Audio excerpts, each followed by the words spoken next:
What's up, gang? So today I'm going over what I still consider to be the best controller binds in Fortnite. For those of you that are new, I do play with paddles and not claw, so these binds will be focused around what I prefer. I highly recommend, if you don't play claw already, to definitely look into trying out paddles.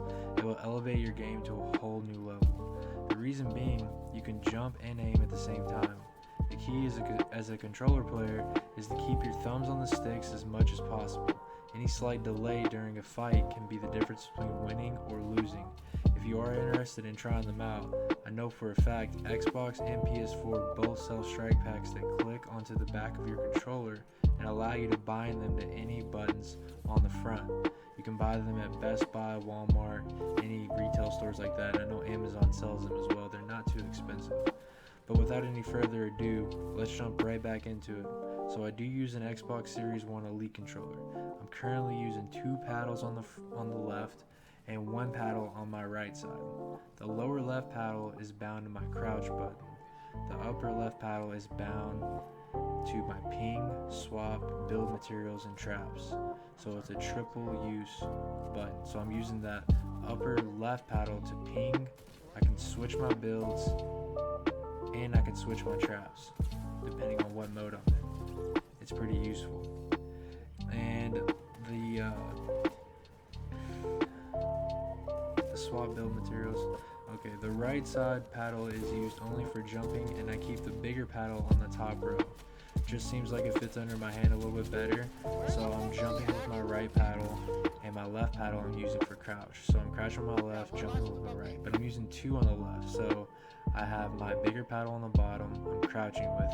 The smaller paddle on the top is what I'm using to ping, as well as, like, if I'm in build, it will swap between my metal, brick, and wood. So it's pretty useful, because whenever I'm doing that, I can keep my thumbs on the sticks. So now let's jump into the most important part of my binds, the edit and confirm. So despite popular opinion, I don't actually believe the left stick is the best bind for editing on a controller. I know a ton of pros are using their left stick to edit. I think Nick Merckx is using the left stick to edit. I've seen a lot of controller pros.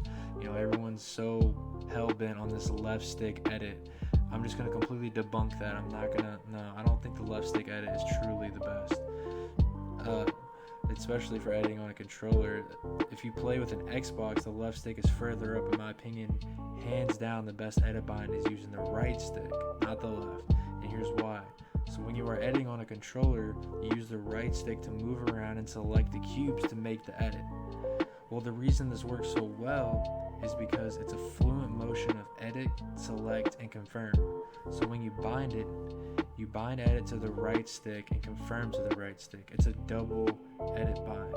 I find it super easy to get used to, especially if you're switching over from jumping or crouching with the right stick to begin with. So basically, you're just going to use that right stick to edit and confirm. And I was trying to explain it earlier. Basically, whenever you're selecting your edits, you got all the different cubes and whatnot. Whenever you're selecting that with that right stick, it's all one big fluent movement. You know, some of these guys are using their left stick to edit and then they're confirming with the paddle. It doesn't make any sense. You want to use a double edit bind. So I'm using that right stick to confirm my edits, as well as that right stick to select my edits.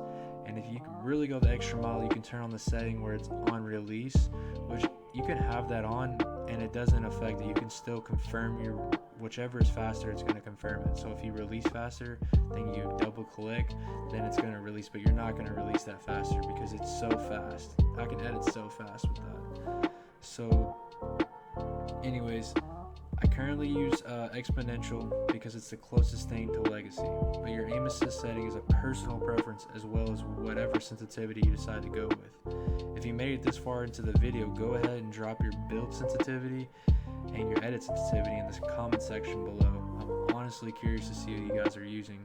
Anyways, back to the binds. Other than my paddles and my edit bind, to my right stick I use auto run forward because I don't like clicking down on the left stick to sprint. On any game, not just Fortnite, it seems very unnecessary holding a stick down for hours at a time. I also use auto open doors because it will bail you out of a situation where you accidentally edit a door during a build fight. And I mean, that's helped me in numerous situations where I'll just, instead of adding the 3 on the right or left, it's just the 2 on accident, and then it'll just open the door for me. And I've gotten super used to it. I actually really love that one. I never thought I would love it as much as I do, but I really do prefer that. Oh yeah, I also use tab to search, because while I'm rezzing, I can drop consumables without having to worry about letting go of the X button on my controller. And that's only while I'm rezzing a teammate, but also while I'm rebooting a teammate. If I'm rebooting a teammate, I can drop him mats, I can drop him bullets, I can drop him like whatever gun I'm feeling generous to give him in my inventory. You know what I'm saying? Because I just tap that once, and I can click up on my inventory, and I just got whatever, you know. And I think if you're holding it, it doesn't allow you to do that, because some of my friends, they can't do that. And it's that tap to interact or tap to search button. You want to have that on in your settings.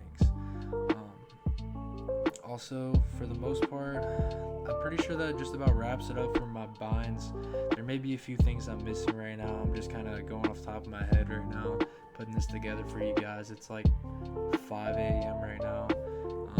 This is my first time trying to record this, so I'm sorry if I messed up here and there, but if you really did listen to this and you try out these binds, I promise you it's going to make a big difference. Obviously, you can tweak a few things. I mean, I'm still working on it. I still have 2 paddles like I can use on the right for my lead controller, so I'm still trying to figure out what I would bind my other one to on my right side. So it's still a work in progress, but I will say that I've been using these binds since like season 7 of chapter 1 or whatever, whenever they first allowed us to have our custom binds. And I was on this, I would spend hours at a time, you know, watching Gronky videos and videos like that, and just trying to figure out what binds work best for me. So these are what work best for me. And feel free to ask me any questions in the comments, and don't forget to leave a like, and if you're feeling generous, please subscribe. Thank you so much for watching. I hope you guys have an amazing day, and I'll catch you later.